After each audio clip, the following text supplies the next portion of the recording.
धन्यवाद राष्ट्रीय अध्यक्ष आदरणीय जगत प्रकाश नड्डा जी का। अब मैं निवेदन करूंगा, प्रार्थना करूं जिनको सुनने के लिए आप आतुर हैं, देश के प्रधानमंत्री आदरणीय नरेंद्र मोदी जी,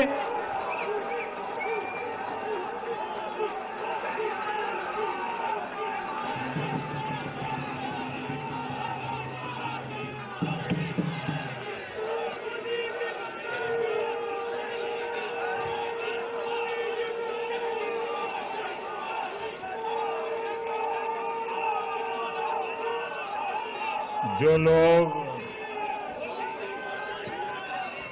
महाराष्ट्र से परिचित होंगे उन्हें पता होगा कि वहां पर जब जय भवानी कहते हैं तो जय शिवाजी का बुलंद नारा लगता है। जय भवानी, जय भवानी, जय भवानी, जय भवानी। आज हम यहां पर एक और ऐतिहासिक महाविजय का उत्सव मनाने के लिए इकट्ठे हुए हैं। आज महाराष्ट्र में विकासवाद की जीत हुई है। महाराष्ट्र में सुशासन की जीत हुई है। महाराष्ट्र में सच्चे सामाजिक न्याय की विजय हुई है। और साथियों, आज महाराष्ट्र में झूठ, छल, फरेब बुरी तरह हारा है।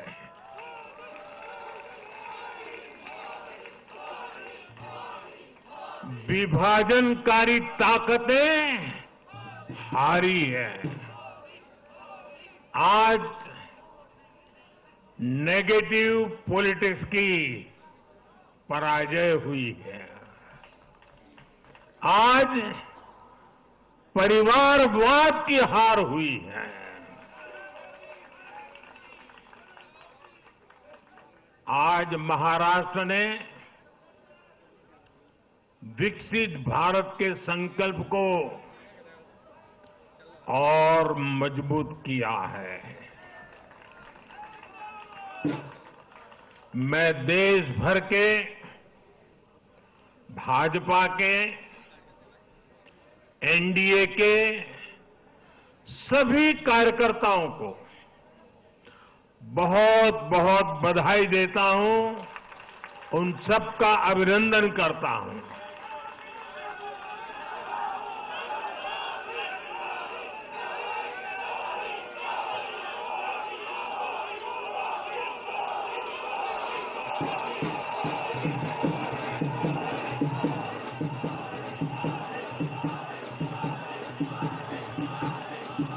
मैं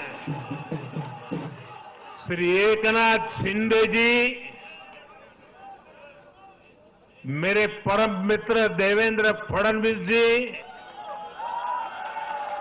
भाई अजित पवार जी, उन सब की भी भूरी भूरी प्रशंसा करता हूं।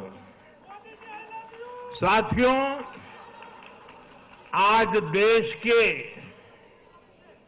अनेक राज्यों में उपचुनावों के भी नतीजे आए हैं।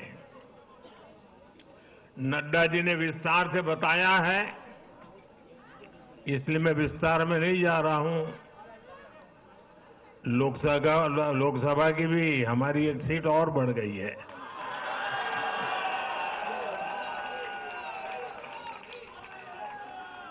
यूपी, उत्तराखंड और राजस्थान ने भाजपा को जमकर समर्थन दिया है।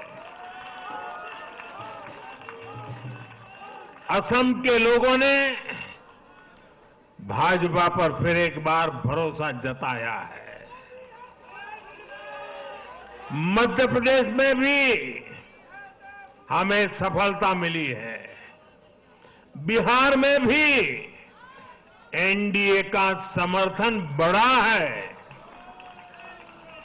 ये दिखाता है कि देश अब सिर्फ और सिर्फ विकास चाहता है।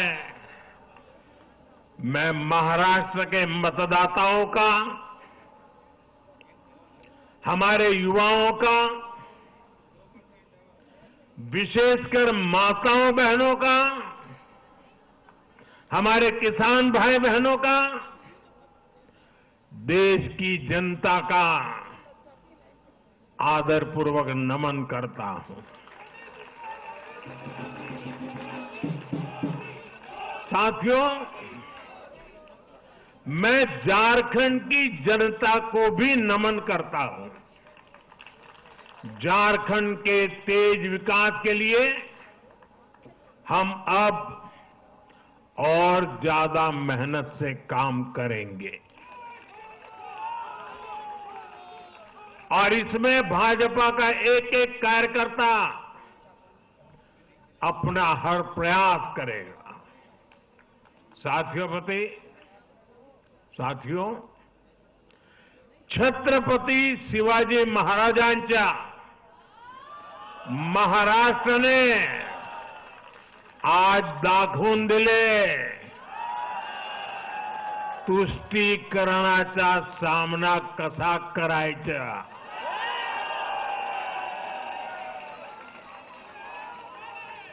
छत्रपती शिवाजी महाराज, शाहूजी महाराज, महात्मा फुले, सावित्रीबाई फुले, बाबा साहब आंबेडकर, वीर सावरकर, बाला साहब ठाकरे, ऐसे महान व्यक्तित्वों की धरती ने इस बार पुराने सारे रिकॉर्ड तोड़ दिए।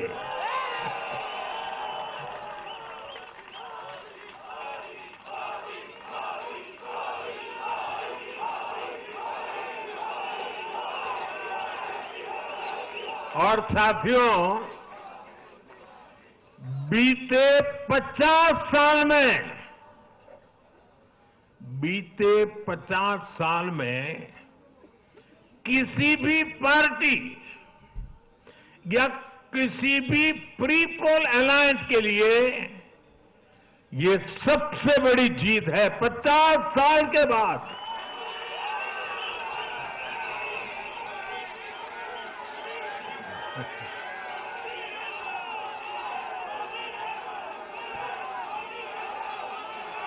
और एक महत्वपूर्ण बात मैं बताता हूं, ये लगातार तीसरी बार है जब भाजपा के नेतृत्व में किसी गठबंधन को लगातार महाराष्ट्र ने आशीर्वाद दिए हैं, विजयी बनाया है। और ये लगातार तीसरी बार है जब भाजपा महाराष्ट्र में सबसे बड़ी पार्टी बनकर उभरी है।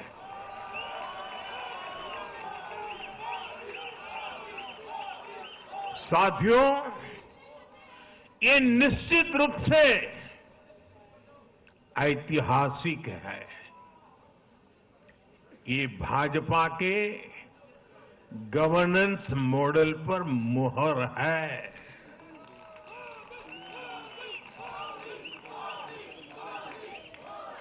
अकेले भाजपा को ही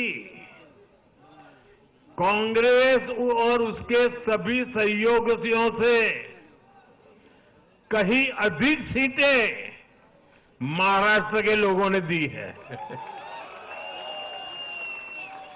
ये दिखाता है कि जब सुशासन की बात आती है तो देश सिर्फ और सिर्फ भाजपा पर और एनडीए पर भरोसा करता है।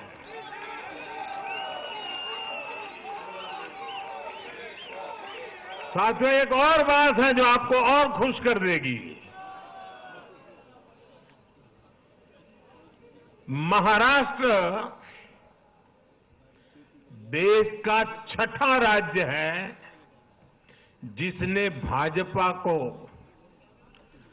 लगातार 3 बार जनादेश दिया है।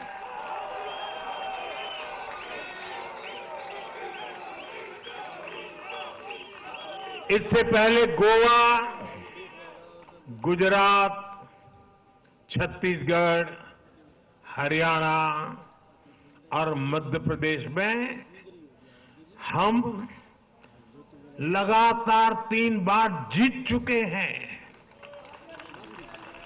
और बिहार में भी एनडीए को 3 बार से ज्यादा बार लगातार जनादेश मिला है। और 60 साल के बाद आपने मुझे तीसरी बार मौका दिया, ये तो है ही है।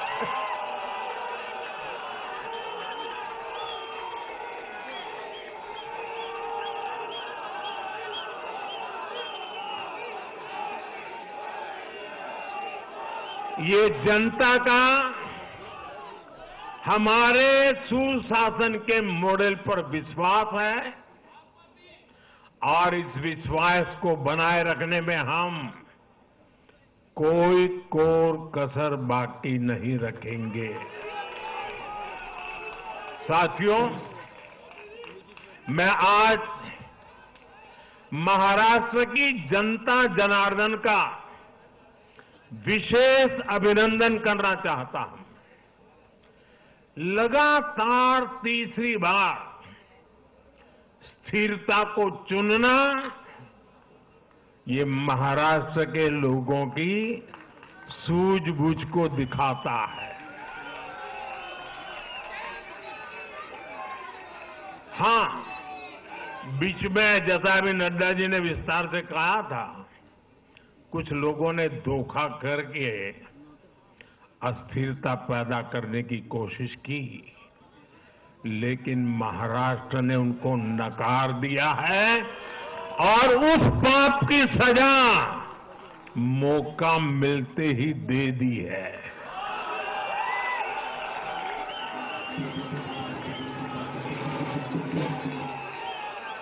साथियों, महाराष्ट्र इस देश के लिए एक तरह से बहुत महत्वपूर्ण ग्रोथ इंजन है। इसलिए महाराष्ट्र के लोगों ने जो जनादेश दिया है वो विकसित भारत के लिए बहुत बड़ा आधार बनेगा। वो विकसित भारत के संकल्प की सिद्धि का आधार बनेगा। साथियों, हरियाणा के बाद महाराष्ट्र के चुनाव का भी सबसे बड़ा संदेश है एकजुटता। एक है तो एक है तो ये आज देश का महामंत्र बन चुका है। कांग्रेस और उसके इकोसिस्टम, उन्होंने सोचा था कि संविधान के नाम पर झूठ बोलकर, आरक्षण के नाम पर झूठ बोलकर एससी, एसटी, ओबीसी को छोटे छोटे समूह में बांट देंगे। वो सोचते थे सब बिखर जाएंगे।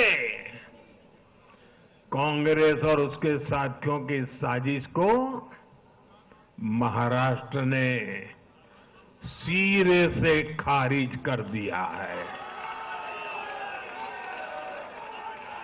महाराष्ट्र ने डंके की चोट पर कहा है, एक है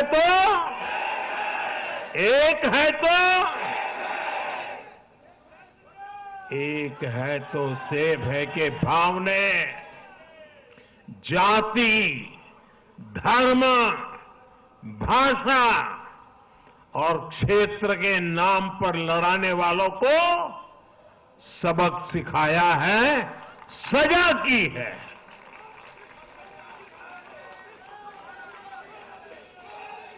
आदिवासी भाई बहनों ने भी भाजपा एनडीए को वोट दिया, ओबीसी भाई बहनों ने भी भाजपा एनडीए को वोट दिया, मेरे दलित भाई बहनों ने भी भाजपा एनडीए को वोट दिया। समाज के हर वर्ग ने भाजपा एनडीए को वोट दिया। ये कांग्रेस और इंडी गठबंधन के उस पूरे इकोसिस्टम की सोच पर करारा प्रहार है, जो समाज को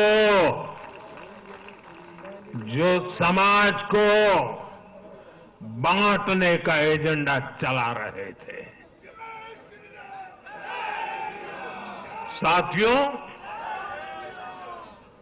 महाराष्ट्र ने एनडीए को इसलिए भी प्रचंड जनादेश दिया है क्योंकि हम विकास और विरासत दोनों को साथ लेकर चलते हैं।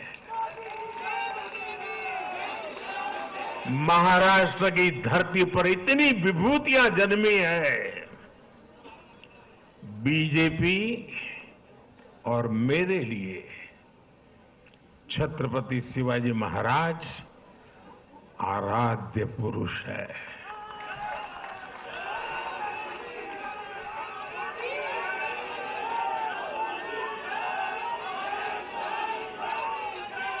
धर्मवीर छत्रपति संभाजी महाराज हमारी प्रेरणा है। हमने हमेशा बाबा साहब आंबेडकर, महात्मा फूले, सावित्रीबाई फूले, इनके सामाजिक न्याय के विचार को माना है। यही हमारे आचार में है, यही हमारे व्यवहार में है। साथियों, लोगों ने मराठी भाषा के प्रति भी हमारा प्रेम देखा है। कांग्रेस को वर्षों तक मराठी भाषा की सेवा का मौका मिला, लेकिन इन लोगों ने इसके लिए कुछ नहीं किया। हमारी सरकार ने मराठी को क्लासिकल लैंग्वेज का दर्जा दिया। मातृभाषा का सम्मान, संस्कृतियों का सम्मान और इतिहास का सम्मान हमारे संस्कार में है, हमारे स्वभाव में है।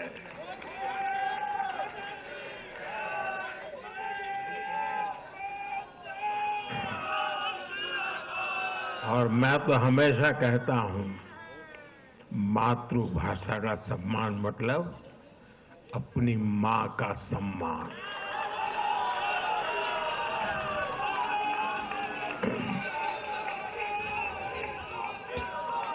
और इसलिए मैंने विकसित भारत के निर्माण के लिए लाल किले की प्राचीर से पंच प्राणों की बात की।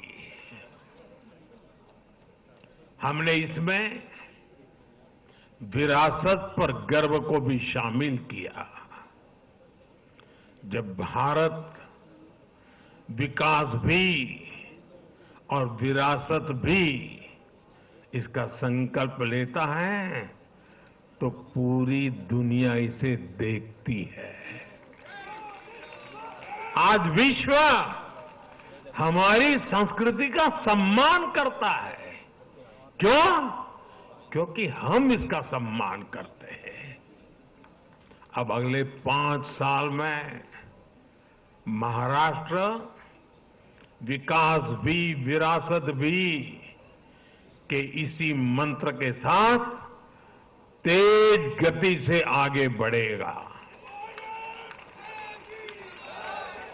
साथियों, इंडी वाले देश के बदले मिजाज को नहीं समझ पा रहे हैं।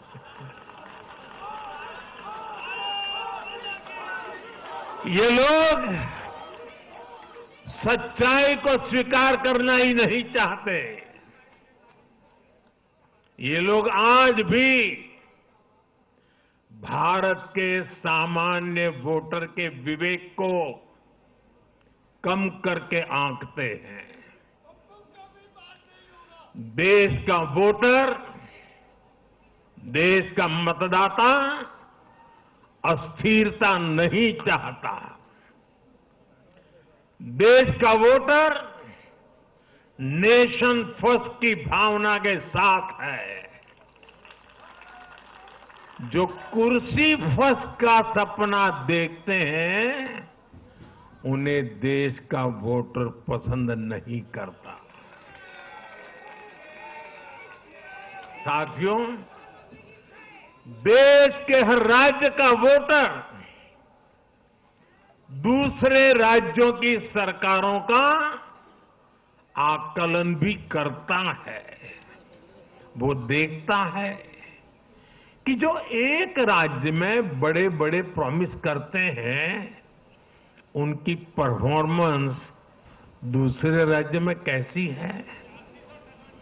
महाराष्ट्र की जनता ने भी देखा कि कर्नाटका, तेलंगाना और हिमाचल में कांग्रेस सरकारें कैसे जनता से विश्वासघात कर रही है। ये आपको पंजाब में भी देखने को मिलेगा।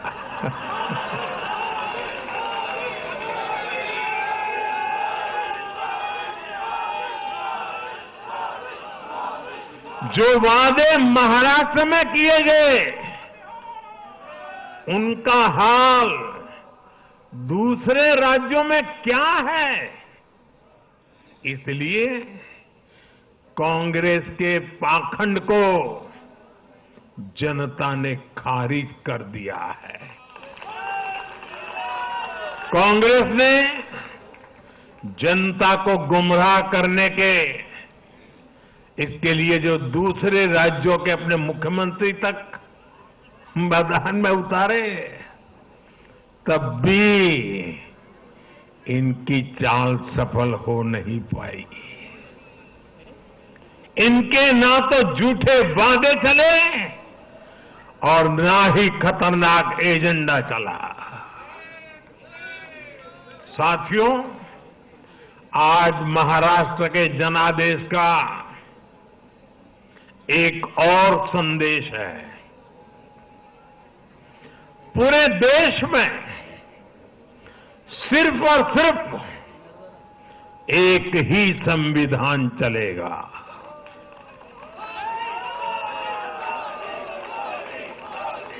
वो संविधान है बाबा साहब आंबेडकर का संविधान, भारत का संविधान।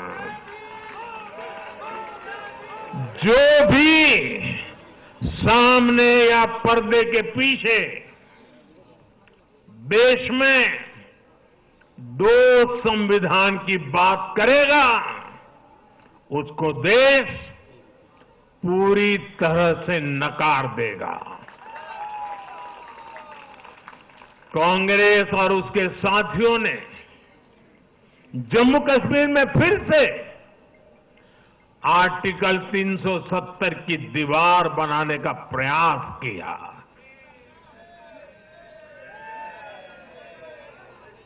वो संविधान का भी अपमान है। महाराष्ट्र ने उनको साफ साफ बता दिया कि ये नहीं चलेगा। अब दुनिया की कोई भी ताकत, और मैं कांग्रेस वालों को कहता हूं कान खोल के सुन लो,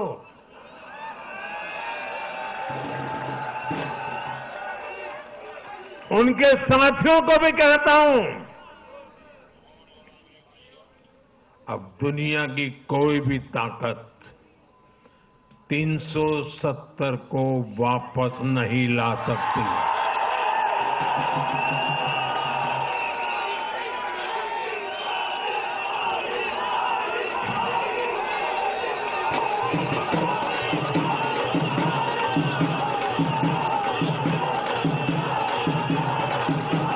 साथियों, महाराष्ट्र के इस चुनाव ने इंडी वालों का या अगाड़ी वालों का दो मुहा चेहरा भी देश के सामने खोल करके रख दिया है। हम सब जानते हैं बाला साहब ठाकरे का इस देश के लिए, समाज के लिए बहुत बड़ा योगदान रहा है। कांग्रेस ने सत्ता के लालच में उनकी पार्टी के एक धड़े को साथ में तो ले लिया, तस्वीरें भी निकाल दी, लेकिन कांग्रेस का कोई नेता बाला साहब ठाकरे की नीतियों की कभी भी प्रशंसा नहीं कर सकती। और इसलिए मैंने अगाड़ी में कांग्रेस के साथी दलों को चुनौती दी थी कि वो कांग्रेस से बाला साहब ठाकरे की नीतियों की तारीफ में कुछ शब्द जरा बुलवा करके दिखाएं। आज तक वो ये नहीं कर पाए हैं। मैंने दूसरी चुनौती वीर सावरकर जी को लेकर के दी थी। कांग्रेस के नेतृत्व ने लगातार पूरे देश में वीर सावरकर का अपमान किया है, उन्हें गालियां दी है। महाराष्ट्र में वोट पाने के लिए इन लोगों ने टेम्पररी वीर सावरकर जी को जरा टेम्पररी गाली देना उन्होंने बंद किया है। लेकिन वीर सावरकर के तप त्याग के लिए उनके मुंह से एक बार भी सत्य नहीं निकला, और यही इनका दो मुहापन है। ये दिखाता है कि उनकी बातों में कोई दम नहीं है। उनका मकसद सिर्फ और सिर्फ वीर सावरकर को बदनाम करना है। साथियों, भारत की राजनीति में अब कांग्रेस पार्टी परजीवी बनकर रह गई है।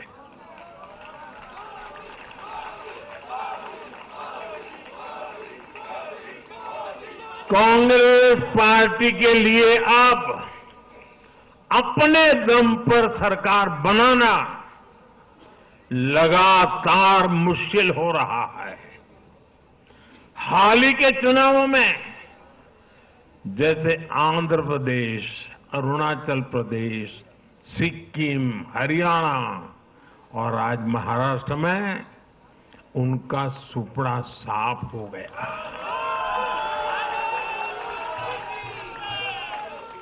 कांग्रेस की घिसी पीटी विभाजनकारी राजनीति फेल हो रही है, लेकिन फिर भी कांग्रेस का अहंकार देखिए। उसका अहंकार 7वें आसमान पर है। सच्चाई ये है कि कांग्रेस अब एक परजीवी पार्टी बन चुकी है। कांग्रेस सिर्फ अपनी ही नहीं बल्कि अपने साथियों की नाव को भी डुबो देती है। आज महाराष्ट्र में भी हमने यही देखा है। महाराष्ट्र में कांग्रेस और उसके गठबंधन ने महाराष्ट्र की हर 5 में से 4 सीट हार गई। अघाड़ी के हर घटक का स्ट्राइक रेट 20% से भी नीचे है। ये दिखाता है कि कांग्रेस खुद भी डूबती है और दूसरों को भी डुबोती है। महाराष्ट्र में सबसे ज्यादा सीटों पर कांग्रेस चुनाव लड़ी, उतनी ही बड़ी हार इनके सहयोगियों वालों को भी मिली। वो तो अच्छा है कि यूपी जैसे राज्यों में कांग्रेस के सहयोगियों ने उससे जान छुड़ा ली, वरना वहां भी कांग्रेस के सहयोगियों को लेने के डेरे पड़ जाते। साथियों, सत्ता भूख में कांग्रेस के परिवार ने संविधान की पंथ निरपेक्षता की भावना को चूर चूर कर दिया है। हमारे संविधान निर्माताओं ने उस समय 47 में विभाजन की विभीषिका के बीच में हिंदू संस्कार और परंपरा को जीते हुए पंथ निरपेक्षता की राह को चुना था। तब देश के महापुरुषों ने संविधान सभा में जो डिबेट की थी उसमें भी इसके बारे में बहुत विस्तार से चर्चा हुई थी। लेकिन कांग्रेस के इस परिवार ने झूठे सेक्युलरिज्म के नाम पर उस महान परंपरा को तबाह करके रख दिया है। कांग्रेस ने तुष्टीकरण का जो बीज बोया वो संविधान निर्माताओं के इन लोगों ने सरकार से जाते जाते दिल्ली के आसपास की अनेक संपत्तियां वक्फ बोर्ड को सौंप दी थी।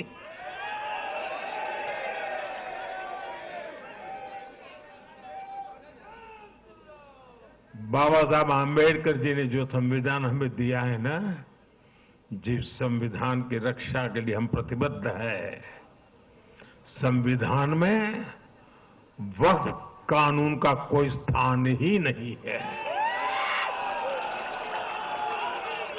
लेकिन फिर भी कांग्रेस ने तुष्टीकरण के लिए वक्फ बोर्ड जैसी व्यवस्था पैदा कर दी।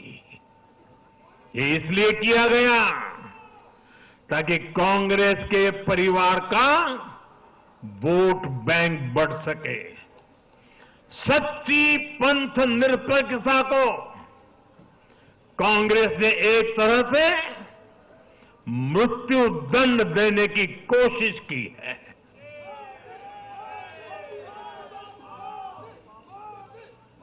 साथियों, कांग्रेस के शाही परिवार की सत्ता भूख इतनी विकृति हो गई है कि उन्होंने सामाजिक न्याय की भावना को भी चूर चूर कर दिया है। एक समय था जब कांग्रेस के नेता इंदिरा जी समेत खूब जात पात के खिलाफ बोलते थे, पब्लिकली लोगों को समझाते थे, एडवर्टाइजमेंट छापते थे। लेकिन आज यही कांग्रेस और कांग्रेस का एक परिवार खुद की सत्ता भूख को शांत करने के लिए जातिवाद का जहर फैला रहा है। इन लोगों ने सामाजिक न्याय का गला घोंट दिया है। साथियों, एक परिवार की सत्ता भूख इतने चरम पर है कि उन्होंने खुद की पार्टी को ही खा लिया है।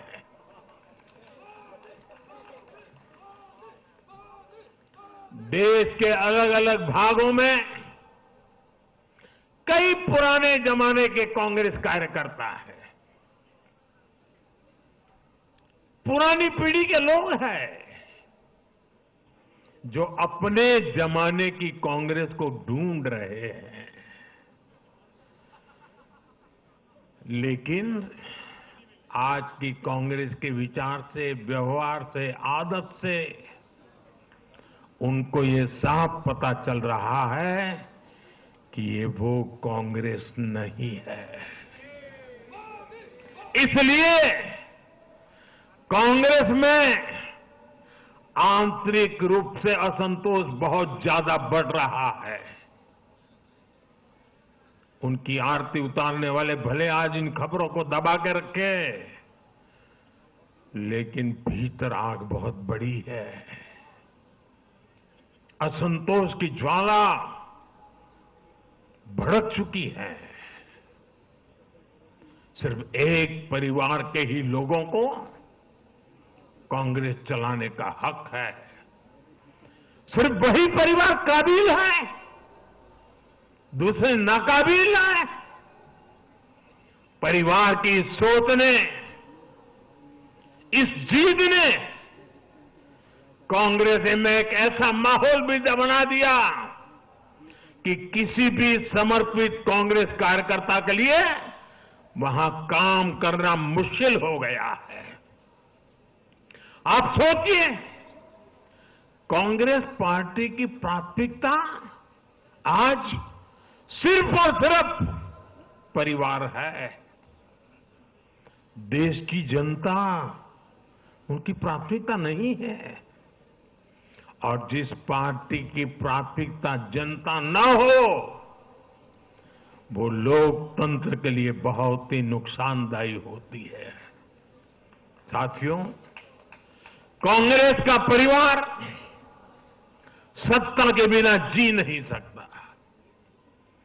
चुनाव जीतने के लिए लोग कुछ भी कर सकते हैं।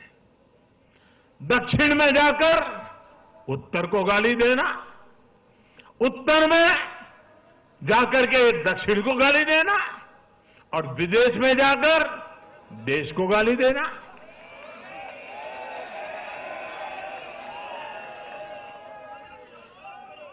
और अहंकार इतना कि ना किसी का मान, ना किसी की मर्यादा, और खुलेआम झूठ बोलते रहना, हर दिन एक नया झूठ बोलते रहना। यही कांग्रेस और उसके परिवार की सच्चाई बन गई है। आज कांग्रेस का अर्बन नक्सलवाद भारत के सामने एक नई चुनौती बनकर खड़ा हो गया है। इन अर्बन नक्सलियों का रिमोट कंट्रोल देश के बाहर है, और इसलिए सभी को इस अर्बन नक्सलवाद से बहुत सावधान रहना है। आज देश के युवाओं को,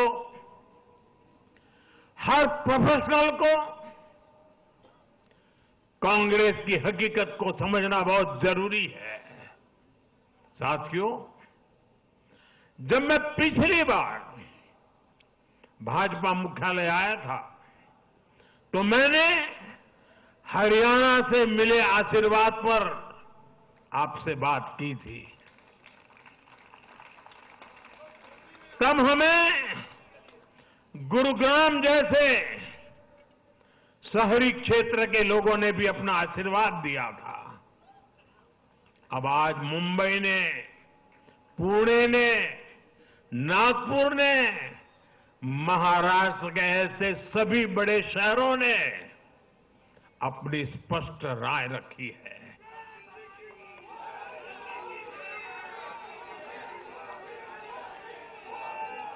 शहरी क्षेत्रों के गरीब हो, शहरी क्षेत्रों के मिडिल क्लास हो, हर किसी ने भाजपा का समर्थन किया है और एक स्पष्ट संदेश दिया है। यह संदेश है आधुनिक भारत का, विश्व स्तरीय शहरों का। हमारे महानगरों ने विकास को चुना है, आधुनिक इंफ्रास्ट्रक्चर को चुना है और सबसे बड़ी बात, उन्होंने विकास में रोड़े अटकाने वाली राजनीति को नकार दिया है। आज बीजेपी हमारे शहरों में ग्लोबल स्टैंडर्ड के इंफ्रास्ट्रक्चर बनाने के लिए लगातार काम कर रही है। चाहे मेट्रो नेटवर्क का विस्तार हो, आधुनिक इलेक्ट्रिक बसें हो, कोस्टल रोड और समृद्धि महामार्ग जैसे शानदार प्रोजेक्ट हो, एयरपोर्ट का आधुनिकीकरण हो, शहरों को स्वच्छ बनाने की मुहिम हो, इन सभी पर बीजेपी का बहुत ज्यादा जोर है। आज का शहरी भारत ईज ऑफ लिविंग चाहता है और इन सब के लिए उसका भरोसा बीजेपी पर है, एनडीए पर है। साथियों, आज बीजेपी देश के युवाओं को नए नए सेक्टर्स में अवसर देने का प्रयास कर रही है। हमारी नई पीढ़ी इनोवेशन और स्टार्टअप के लिए माहौल चाहती है। बीजेपी से ध्यान में रखकर नीतियां बना रही है, निर्णय ले रही है। हमारा मानना है कि भारत के शहर विकास के इंजन है। शहरी विकास से गांवों को भी ताकत मिलती है। आधुनिक शहर नए अवसर पैदा करते हैं। हमारा लक्ष्य है कि हमारे शहर दुनिया के सर्वश्रेष्ठ शहरों की श्रेणी में आए और बीजेपी एनडीए सरकारें इसी लक्ष्य के साथ काम कर रही है। साथियों, मैंने लाल किले से कहा था कि मैं 1 लाख ऐसे युवाओं को राजनीति में लाना चाहता हूं जिनके परिवार का राजनीति से कोई संबंध नहीं। आज एनडीए के अनेक ऐसे उम्मीदवारों को मतदाताओं ने समर्थन दिया है। मैं इसे बहुत शुभ संकेत मानता हूं। साथियों, अरे चुनाव आएंगे जाएंगे, लोकतंत्र में जय पराजय भी चलती रहेगी, लेकिन भाजपा का, एनडीए का ध्येय सिर्फ चुनाव जीतने तक सीमित नहीं है। हमारा ध्येय सिर्फ सरकार बनाने तक सीमित नहीं है। हम देश बनाने के लिए निकले हैं। हम विकसित भारत बनाने के लिए निकले हैं। भारत का हर नागरिक एनडीए का हर कार्यकर्ता, भाजपा का हर कार्यकर्ता दिन रात इसमें जुटा है। हमारी जीत का उत्साह हमारे इस संकल्प को और मजबूत करता है। हमारे जो प्रतिनिधि चुनकर आए हैं वो इसी संकल्प के लिए प्रतिबद्ध है। हमें देश के हर परिवार का जीवन आसान बनाना है। हमें सेवक बनकर, और ये मेरे जीवन का मंत्र है, हमें सेवक बनकर देश के हर नागरिक की सेवा करनी है। हमें उन सपनों को पूरा करना है जो देश की आजादी के मत वालों ने भारत के लिए देखे थे। हमें मिलकर विकसित भारत का सपना साकार करना है।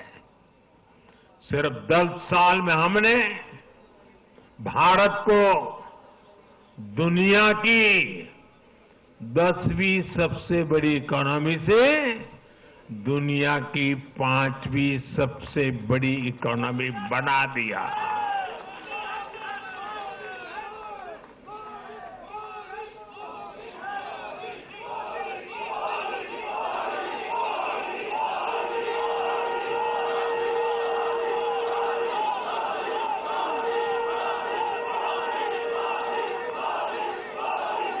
किसी को भी लगता अरे मोदी जी 10 में से 5 पर पहुंच गए, अब तो बैठो आराम से। आराम से बैठने के लिए मैं पैदा नहीं हुआ।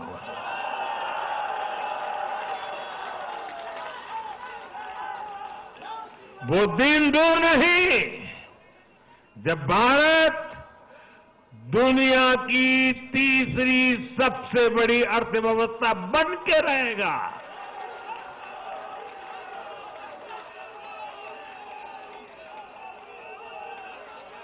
हम मिलकर आगे बढ़ेंगे, एकजुट होकर आगे बढ़ेंगे तो हर लक्ष्य पाकर रहेंगे। इसी भाव के साथ एक है तो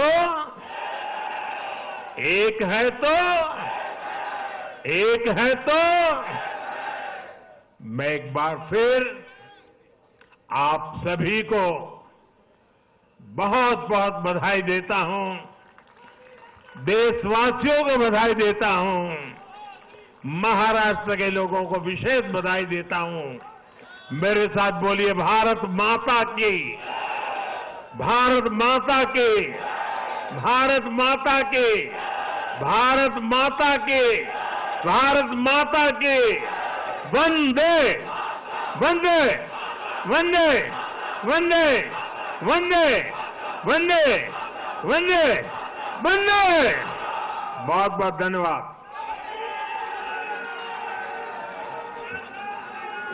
बहुत बहुत धन्यवाद आदरणीय देश के प्रधानमंत्री आदरणीय नरेंद्र मोदी जी का। सब ताली बजाकर अभिनंदन करेंगे।